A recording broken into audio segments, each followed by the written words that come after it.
Lepo pozdravljene, drage gledalke in cenjeni gledalci, ter tudi vsi ostali kavč komentatorji v najbolj zgovorni oddaji ta hip Dober dan Slovenija.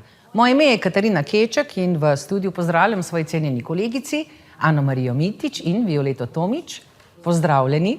Za nama so najdaljši prazniki letošnjega leta. Upam, da ste ga dobro izkoristili. Kako pa vi dve kolegici, delovno, nedelovno, zate Violeta bi rekla, da si bolj garala med prazniki, kakor da ne, a ne? Drži, praznik dela sem proslavila delovno. Kot veste, zbiramo podpise za evropske volitve z novo ustanovljeno stranko Nič od tega. Zbrati je treba 1000 overjenih podpisov do konca tega tedna, se pravi do 9. maja. Upravne enote štrajkajo, ljudje so slabe volje in je zadeva kar težko dosegljiva, vendar sem prepričana, da nam bo uspelo. Ampak to je šele, bom tako rekla, preskok prve ovire. Pred nami so še 2 meseca približno, bom rekla, kar velike borbe, kar se tiče vstopa v Evropski parlament. Kot vidiva obe, vsak dan se pojavljajo neki novi kandidati, prestopajo celo iz stranke v stranko. Vidim, da bo kar gužva, kar se tiče, koliko bomo, 9 poslancev letos volimo, enega imamo več kot prejšnje leto. Borba bo kar surova, bi rekla. Surova še krvi do koljena. Ja, surova borba bo predvsem zato, ker etablirane stranke imajo ogromno denarja za kampanjo. Da se razumemo. Razen SD-ja, ki so rekli, da so skoraj bankrotirali, bodo samo z nasmehom novačili glasove. Samo nasmeh je bolj grenak. Tako da ja, Golobova vlada si je takoj podvojila proračune za stranke. Mi v Nič od tega imamo nič od tega in ravno zaradi tega je ta mandat evropski tako pomemben za nas, ker s tem bi si omogočili nastop na državnozborskih volitvah, kajti če dobiš poslanca, potem imaš možnost zaposliti par ljudi in imeti pisarno. Tako da grem delati, grem služiti denar. Ja, jaz se bojim, da se bo tudi letos ponavljalo tako kot vsake 4 leta, da boste, če rečem tako, manjše, novejše stranke, ki prihajate na politično prizorišče, vključno zavestno, resnico, pa še marsikatera se bo pojavila, izključeni iz javnih debat, bom tako rekla, največjih mainstream medijih, kar na nek način se tudi kontrolira, bom tako rekla, političen stop in političen pritisk na vstop v Evropski parlament. Tudi pri državnozborskih bo veliko, morda bi bilo pa treba spremeniti neke predpise, kar se tiče, bom tako rekla, sodelovanja in pogajanja sploh v javnih soočenjih, ki jih je v Sloveniji zagotovo premalo. Se popolnoma strinjam, Katarina, s tem. Mi smo zelo, zelo diskriminirani na vseh področjih. Popolnoma. Tudi te stranke, ki so že v parlamentu, bi morale zbirati podpise. Zakaj pa ne? Potem bi bili pa v enaki poziciji. Kajti državljani so jim dali glasove za ta državni zbor, ne pa za večne čase in tudi za vse druge zbore. Tako da mislim, da je volilni sistem nujno treba spremeniti in to je ena prvih nalog, ampak obstoječim strankam to seveda ni v interesu. Minuli teden smo praznovali Mednarodni dan praznik dela, praznovala ga je ne samo Slovenija, temveč tudi vse ostale države okoli naše male Slovenije. Po Sloveniji se vrstilo en kup prireditev, namenjenih seveda delavcev in njihovemu poštenemu delu ter tudi plačilu. A zanimivo je bilo to, da so na vseh teh prireditvah pravzaprav govorili delavcem delodajalci. V Ljubljani je delavce nagovarjal tako kot vsako leto ljubljanski župan Zoran Janković. V Opatjem selu pa je tokrat delavce celo nagovoril eden največjih slovenskih podjetnikov, Ivo Boscarol. Kaj ta dva človeka oziroma kaj ta dva delavca izmed delavcev lahko delavcem povesta?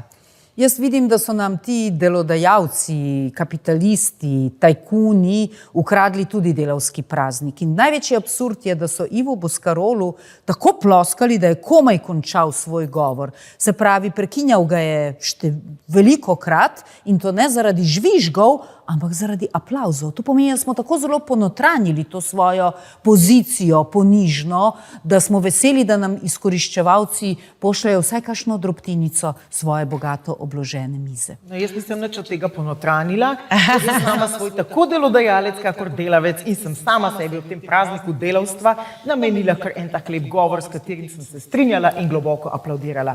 Malo manj aplaudiram povišanju prispevkov, vendar ostajam verna državljanka, ki je celo do te mere pripravljena izkoristiti svoje sposobnosti, da sama sebe odpre delovno mesto in ga tudi vzdržuje. In če bo le priložnost, z veseljem zaposlim še koga in s tem pač dajem kruh naprej. Kar se tiče pa simbola delavstva, smo mogoče malce pozabili na čudovite rdeče nageljne, ki so en tak lep simbol, včasih so jih podarili svojim delavkam. Zdaj pa naj povem, da simbol pomeni, če je svetlo rdeča, občudovanje, če pa je temno rdeča, pa globoko ljubezen in naklonjenost, za katero si kot vedno srčno želim, da bi med nami obstajala in živela in seveda tudi delala. Oprosti, kakšen hinavski praznik in tudi tile hinavski nageljni in hinavske rožice za 8. marec. Kaj to delavcu pomeni, da mu enkrat na leto daš eno rožico, na tle imaš, zdaj pa bodi ostalih 355 dni tiho. Ne? Zdaj bomo mečkam za kratko samo primerjali, kako so praznovali praznik delavcev v Sloveniji oziroma v Ljubljani, pa poglejmo si recimo na Hrvaško, čez katero imamo toliko veliko zapovedati. Kot vemo, je klasična vsakoletna prireditev namenjena delavcem na Rožniku, tudi tokrat je tako kot vsako leto igral Rock Partizani, pa Hamo, ene in iste bende poslušamo na Rožniku. Zdaj bom takole rekla, porcija čevapčičev je na Rožniku stala tokrat 10 evrov, malo pivo 3,5 €. Če niste iz Ljubljane, morate vedeti, da so to povprečne cene v vseh slovenskih ljubljanskih lokalih, kar pomeni, da ni bilo sindikalnih cen. Upam, da naši gledalci tudi vidijo posnetek, kako pa so ta dan proslavili v Zagrebu. Zagrebška občina je pripravila celodnevni brezplačni srečanje vseh delavcev Zagrebški pivovarni v Maksimiru. Cel dan so imeli koncerte, Džiboni ob 2 popoldne igral brezplačno 2 uri. Prav tako pa je Zagrebška občina svojim delavcem podarila zastonj kosilo, oni temu rečejo grah, mi rečemo temu pasulj, fižol. Podelili so 40 000 brezplačnih porcij in 20 000 brezplačnih porcij zagrebških štruklov.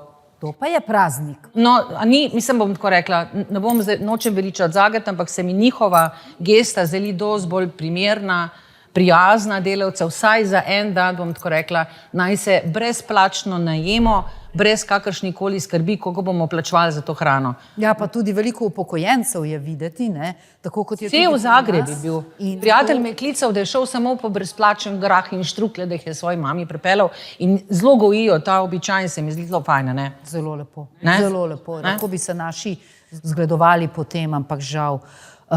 Dokler bomo trumoma hodili in plačevali in pristajali na tak način igre, potem v bistvu nimamo komu kaj očitati.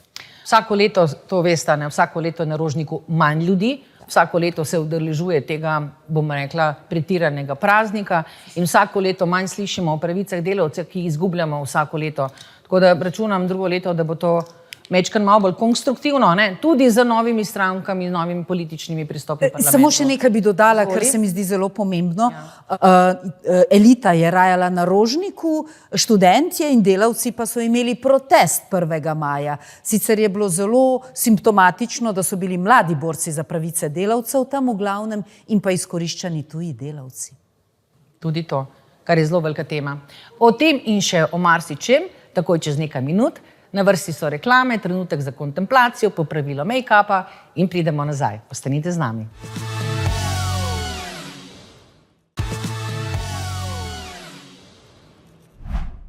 Pozdravljeni nazaj v oddaji Dober dan Slovenija. Ni še konca pogovora o praznovanjih. Ta teden nas čaka veliko praznovanje. 9. maja bomo praznovali 20. obletnico priključitve Slovenije Evropski uniji. Dolga doba. Dolga, v bistvu dobra doba, ne? Če tako rečem. Kaj smo se naučili oziroma kaj smo pridobili v teh 20 letih, kolegici? Kaj mislite? Kako vidite to našo poroko z Evropsko unijo?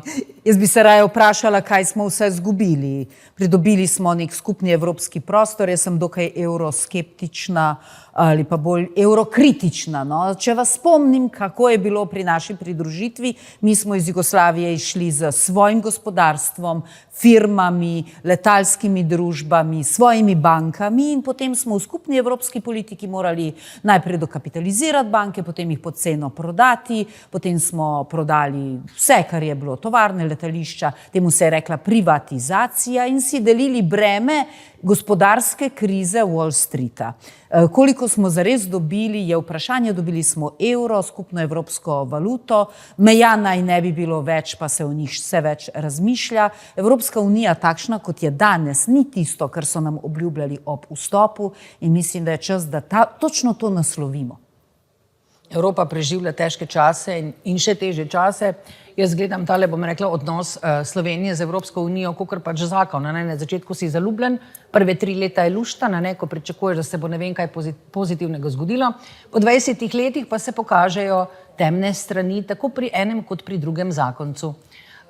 Moj občutek je, da je Slovenija, bom tako rekla, v tem odnosu z Evropsko unijo izgubila svojo samostojnost in tudi neodvisnost. Mi ne odločamo o svojih vprašanjih samostojno, rabimo potrditev in seveda kljukico, ki nam je da Evropska unija. Tako jaz pač to vidim. Nažalost, naši politiki oziroma naša zakonodaja je samo podaljšek evropske zakonodaje. Mi tudi, če bi si želeli karkoli sprejeti drugačnega, kar ni v smislu Evropske unije, zdaj bom tako rekla, recimo, če bi hoteli biti ekološka država kot Avstrija, v Sloveniji mi ne moremo prepovedati vožnjo tovornjakov čez mejo, v Avstriji lahko, recimo Anglija, Malta so lahko offshore podjetja, Slovenija ne more biti. Tako da se mi zdi, da smo tlele v temle zakonu z Evropsko unijo, da smo, bom tako rekla, potegnili krajši konec. Drži. Naša soseda Avstrija tudi ni članica NATO in je izvzeta iz vseh teh vojn in sankcij in vsega in mislim, da smo tukaj v paketu dobili marsikaj, česar res nismo rabili niti hoteli. Ja. Problem je pa to, ker smo ena najmanjših držav Evropske unije, tega se tudi moramo zavedati, kar pomeni, da imamo posledično tudi najmanj vpliva. Zdaj, zakaj je to tako, je spet tema posebej, in pa tudi najmanj glasov. Od 750 9 glasov za Slovenijo je to manj kot kap v oceanu vode. Pa vendar je pomembno, da se glas sliši. To ni razlog za to, da so naši poslanci tam tiho, ampak morajo jasno in glasno zastopati interese prebivalcev Slovenije. No, in vidve, bom tako rekla, od teh parih evropskih poslancev, ki jih poznamo in gledamo po ekranih, za kateri se vam zdi, da se najbolj angažirajo v Evropskem parlamentu, kar se tiče slovenskih interesov, ne lastnih, slovenskih. Jaz tukaj moram povedati eno bolečo resnico, da se vsi poslanci pridružijo svoji veliki evropski družini, EPP ali pa GUE NGL ali pa ALDE in potem glasujejo v skladu z zahtevami teh velikih skupin. Tako se dogaja, da naši desni poslanci glasujejo tudi skupaj z italijanskimi fašisti proti interesom Slovencev v Italiji. In o tem nihče ne govori, kar je zelo tragično in ljudje jih bodo spet v veliki večini volili. No, ni res, da nihče ne govori, o tem govorimo me, ki se ne bojimo ne ene, ne druge tematike in kakor cenjeni gospe radi raziskujeta in ugotavljata, ki so te politične drobtinice, ki so še posebej iskrive in še posebej zanimive. Naj jaz povem še eno zanimivost o naši ljubi Evropi, bolje rečeno prestolnici Slovenije, ki je Ljubljana in tudi Ljubljana ima svoj praznik in to je na isti dan, 9. maj, ki hkrati obeležuje tudi zmago nad fašizmom in nacizmom. Sem pa nekaj raziskala, če gremo širše v Evropsko unijo, imamo Slovenija, ena izmed redkih članic Evropske unije, kjer je več moških kot žensk. Smo v družbi še Švedske, Luksemburga in Malte, to pa je to. Tako da, dragi dami, ki se tako radi pritožujete na tem, da kje so moški, očitno v Sloveniji so. Le izbrskati jih je treba iz tistih jamic, luknic ali kamorkoli so se že poskrili, ali pa iz maminih kril, kakorkoli kdo presoja. V redu si Pestro je zastavila, Ana Marija, tole. Super si to povedal. Ja. Ampak zdi se mi, kljub vsemu, zdi se mi fajn, sploh zato, ker smo 3 punce tukaj. Ja. Minuli teden je Slovenijo zaznamoval tudi odhod pisateljice, profesorice, pevke, pesnice, igralke, mentorice, prinašalke luči, spremljevalke umrlih, umirujočih. Vsi poznamo drago gospo Manco Košir. Tako kot je živela v svetlobi, tako je tudi šla.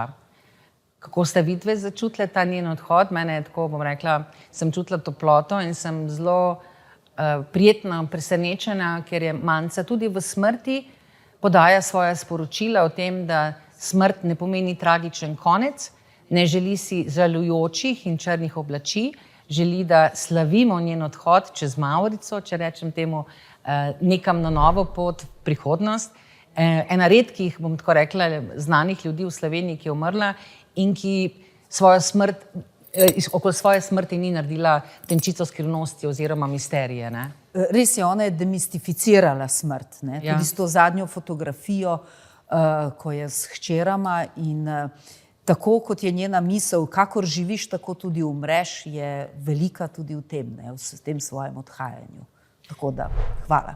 Predvsem zelo hvala za pogum, ki ga je vedno znova izkazovala, ko je o smrti govorila, pa mislim, da že več kot preteklih 10 let. Ona je res komaj čakala.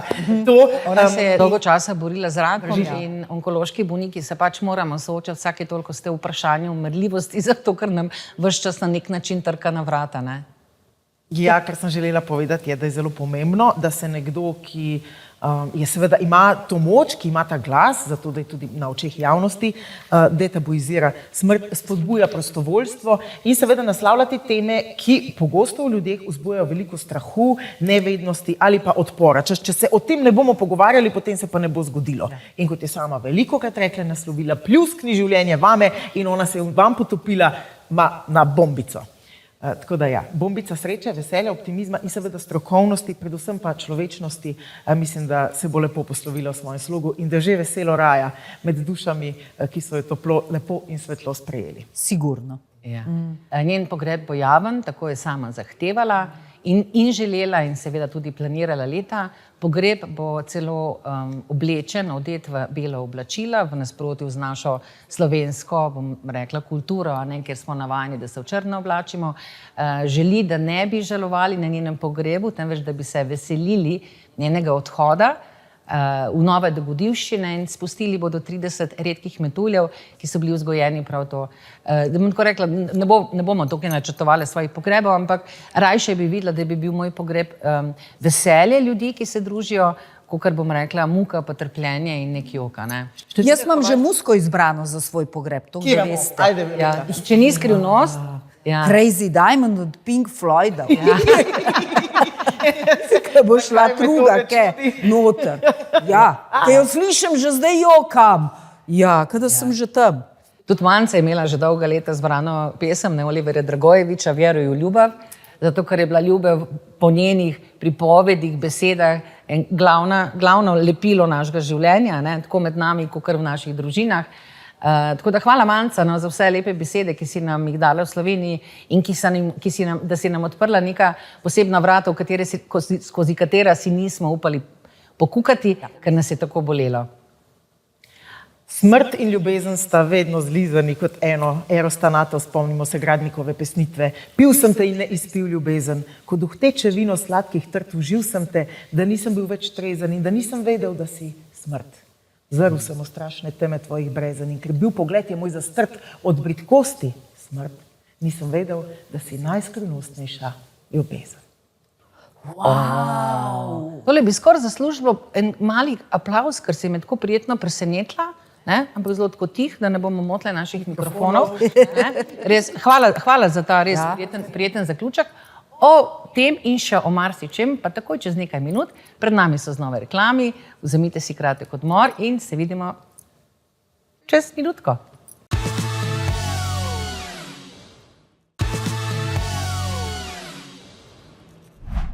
Lepo pozdravljeni nazaj v oddaji Dober dan Slovenija, ker se pogovarjamo vse mogoče na naš ženski, rekla bi, depiliran način, torej brez rokavic in brez dlake na jeziku. Kaj ne da? Odlično. Ne vem, če ste slišali, ampak ena šola v Sloveniji se celo odločila, da bomo rekli, korigirala način oblačenja učencev. Poostrili so pravila, pripovedali so prekratka krila, prekratke omajice in pa seveda t-shirte oziroma kratke majice z žaljivimi napisi in seveda uporabo mobilnih telefonov v času učenja. Kako vidve gledata na to? Gre mogoče za celo preveč stroga pravila v 21. stoletju ali verjamem, da spremljate punce in fante seveda, kako hodijo v osnovno šolo. Se strinjate s temi pravili oziroma ne? Jaz moram reči, da se strinjam, zato ker se pri oblačilih kažejo tudi socialne razlike. V Angliji imaš prince pa težke bogataše, ki hodijo v uniformah, pri nas pa je to postalo neke vrste tekma in naši otroci so zelo sfrustrirani, če nimajo firm, majic, ki stanejo toliko, kjer v revnih krajih družina lahko živi cel mesec za tisti denar in to res ni v redu. Kar se pa kratkih kril tiče v šoli, pa mi smo imeli enkrat enega profesorja v osnovni šoli in ko smo prišli v puberteto in smo nosile minice in vse smo brhtele in buhtele, nas je vedno pri fiziki poslal meriti na tla nekaj in potem, ko se nismo mogle skloniti tako, kot se spodobi, nas je zmerjal, a si kol pojedla, a res ne moreš se prikloniti. Tako da se je malo izživljal nad nami, kadar smo prišle neprimerno oblečene, tako da jaz, kar se teh uniform tiče, podpiram. Tudi jaz imam iste izkušnje, že v vrtcu radi otroci sebe opazujejo in gledajo, kdo ima kaj primerjajo. Najhuje je pa, da socialni oziroma družbeni status raste s tem, glede na to, kakšno znamko in kako drage superge imaš. In to se mi zdi izjemno nezdravo. Otroci seveda ne vejo, drugi jim povejo, zakaj jim povejo, zato ker so od staršev slišali, da je to pomembno, kakšne superge imaš, da jaz vzgajam otroka v drugačnem smislu, da je pač pomembno, kakšen človek si, pa vidim, ne pa kakšno znamko. Ne pa kakšno znamko imaš, tako je in da je to kar strašno in se bojim, kaj bo v šoli, tako da tudi sama podpiram to, z veseljem bi ga dala v uniformo, hkrati pa tukaj zelo, zelo kriči zraven še ena stvar, ki mislim, da je tudi zelo pomembno nasloviti in to je bonton nasplošno. Kultura oblačenja in kultura obnašanja, ki pa ne samo, da izgublja na vrednosti, ampak izgublja na tem, da se sploh spoštuje samega sebe, okolje in so posameznike, če smem temu tako reči. Ni več kulture jedenja, ni več kulture splošnih prireditev, obnašanja v javnosti in v zasebnosti. Telefoni posod zvonijo, prosti. In to je nekaj normalno, na mesto pribora imaš telefon, skratka, jaz ne vem, kam to pelje, ampak mislim, da je treba malo vse skupaj nazaj umiriti, prizemljiti in spraviti nazaj v kontekst dostojanstvenosti in bontona. Zelo ste me presenetili s tem, da podpirate šolski uniformi, sem bila prepričana, da sta obe proti temu, a ne? Res tako. Ker je tako v zadnjih raziskavah je kar tako več kot polovica Slovencev se k temu ne nagiba oziroma ne bi otroke oblekli uniformice. Jaz se spomnim, jaz sem bila še ena zadnjih generacij, ko smo imeli take sicer delavske modre halice za zapet. Če govorim stališče moje mame, je to bilo zelo praktično, ni se rabilo ukvarjati s tam, je bo oblekla, lahko je bilo tudi mečkeno umazano pa to, ampak halica je pač vedno bila čista, halica se je prala, oblačila spodaj, niti ne tako zelo, vsi smo bili enaki in bom tako še rekla, še v šoli je bilo lažje, ker si imel občutek, da si tisto halice lahko zamazal in s hrano in z likovnimi zadevami in vse skupaj, ne, današnje oblačila, pa tako, kot si rekla, ne, to se vse pozna. In starši na nek način zahtevamo tudi od otrok, da so cel cel urejeni, da pridejo čisti nazaj nestrgani. Jaz sem imela obdobje s svojim sinom, prav obdobje je bilo, vse hlače so imele luknje na kolenih, to boš ti tu prišla do tega, prav vse hlače, kar sem kupila, je bilo naslednji dan, so bile luknje, nekaj časa sem to krpala, moram priznati, ne, potem sem pa odnehala, tako da smo rekli, če želiš biti z luknjastimi hlačami, pa pač bodi, ne. Njega ni motil, jaz sem se bolj sekirala okoli tega, ne. Ampak pri telovadbi smo pa imeli klotaste hlačke. Kaj je to klotaste hlačke? Klot, tak material, črn ali pa moder in bele majčke. To pa je bila uniformica, ne? To pa smo imeli uniformico. Tako da jaz mislim, da bi morda bilo našim otrokom tudi lažje, manj bi imeli teh socialnih razlik v šoli, ne? Kdo ima več denarja, kdo ima manj denarja, tudi to, kdo ima iPhone, kdo ima pač sam neko drugi neki telefona, ne? Škoda, da se ti naši otroci morajo že z majhnim ukvarjati z zadevami, ki nas tako obremenjujemo, ne? Ker danes ni pomembno, kdo si, ampak koliko imaš in kakšen avto voziš. Najbolj žalostno je, da ne morejo živeti otroštva, ki je mišljeno, da se umažeš, strgaš, tudi kaj poškoduješ, ker smo zdaj tako obremenjeni s tem, da seveda, če nosi mali fant puloverček za 200 evrov, potem mu bo mama ful fino zagrozila doma, da ne ga vendar ne umaže. Ampak on se mora naučiti jesti, on se mora naučiti rovati po pesku, on mora določene parazite dati čez svoj telo, zato da bo zdrav. Vsaj to je moje skromno mnenje. Jaz le tudi zagovarjam to, vse vemo, da je tekstilna industrija v Sloveniji že leta na umoru oziroma so že zdavni ubili, ne, za eno tako tovarno, ki bi šivala uniformice samo za naše otroke, ne, sorry, bi se tudi tekstilna industrija lahko pomogla, notri bi najdlo delo vsaj 200 ljudi, lahko bi imeli modne kreacije za naše slovenske otroke, lahko bi bile te uniformice luštne, različnih barv. Meni je zelo zabavno, ko gledam tako v tujini, ki si omenila, ne, te internate. Vse njihovi internati imajo uniforme, ne samo zaradi socialnih razlik, ker to tudi združujejo otroke. Zakaj imajo športna društva so vsi enake trenirke, na zelo podoben način, ker se potem skupnost se počuti kot eno. Ne?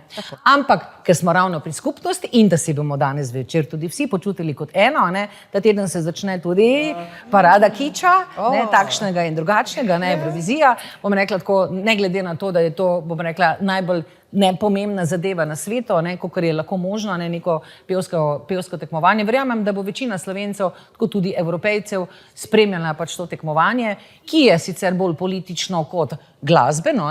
Kaj pričakujete od naše slovenske predstavnice? Jaz sem tudi rekla, da mi pač pesem ni všeč.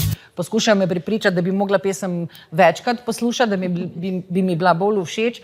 Pa sem zagotovila, ni pomembno, da je meni pesem všeč, pomembno je, da mi za našo predstavnico stojimo, kot stojimo za mnogimi športniki, če tudi se morda ne strinjam z njegovim, ne vem, izjavami ali kakšnim načinom.